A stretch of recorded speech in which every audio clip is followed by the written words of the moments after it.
అయితే 2023 ఓటమి తర్వాత కల్వకుంట్ల చంద్రశేఖరరావు గారు ఇప్పటికీ అసెంబ్లీకి కేవలం రెండు పని దినాల్లో 2 సార్లు మాత్రమే అటెండ్ అయ్యాడు.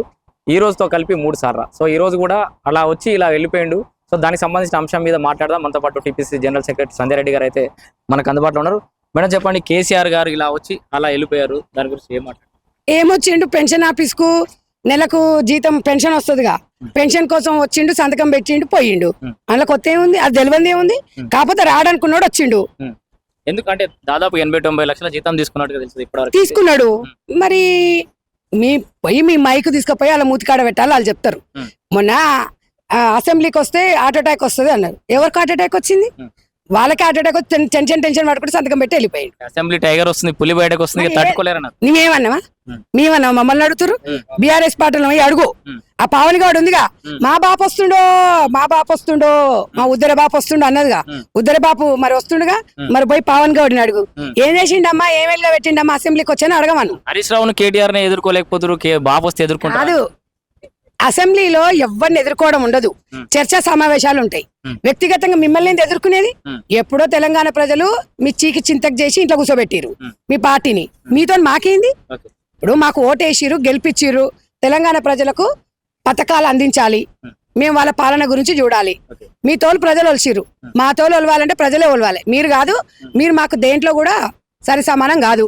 మీకు ఆన్సర్ చేయాల్సిన అవసరం కూడా మాకు లేదు. తెలంగాణ ప్రజలకు జవాబుదారి మేము.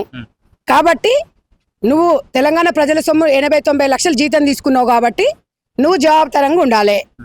ఓ అన్నాడు, మా అయ్యే అసెంబ్లీకి వస్తే హార్ట్ అటాక్ వస్తుందని. ఎవరికి హార్ట్ అటాక్? మరి ఇక ఈ పిల్లపిత్ర కేటీ రామారావు ఉండుగా, ఒక సీఎం వస్తే కనీసం రెస్పెక్ట్ కూడా లేదు.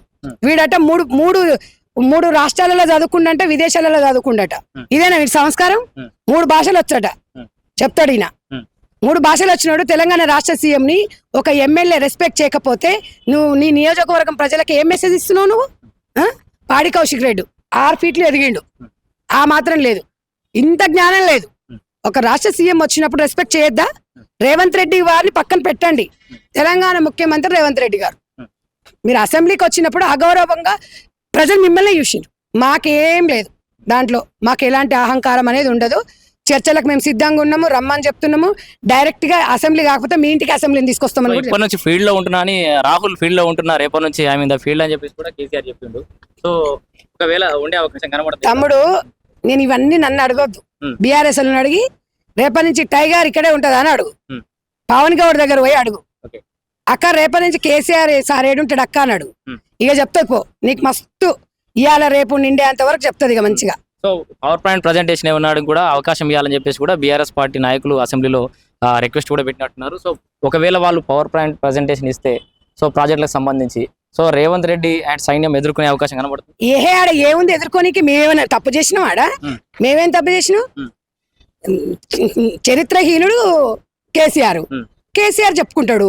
దాంట్లో నీళ్లు నియామకాలు చేపల పులుసు తిన్నది ఎవరు? రోజా ఇంటికి పోయి వాళ్ళు తిన్నారు, వాళ్ళు చెప్పుకుంటారు.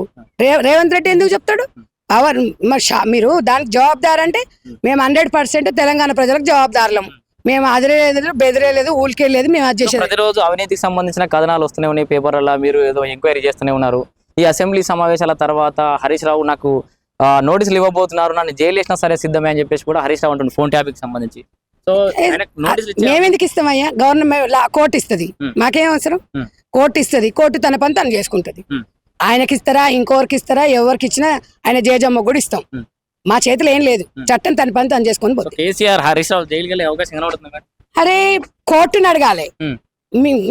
Congress party law and order ని అధికారంలోకి తీసుకోదు. ఎప్పుడైనా కూడా మాది గవర్నమెంట్ పాలన, ప్రజలకు జవాబుదారి.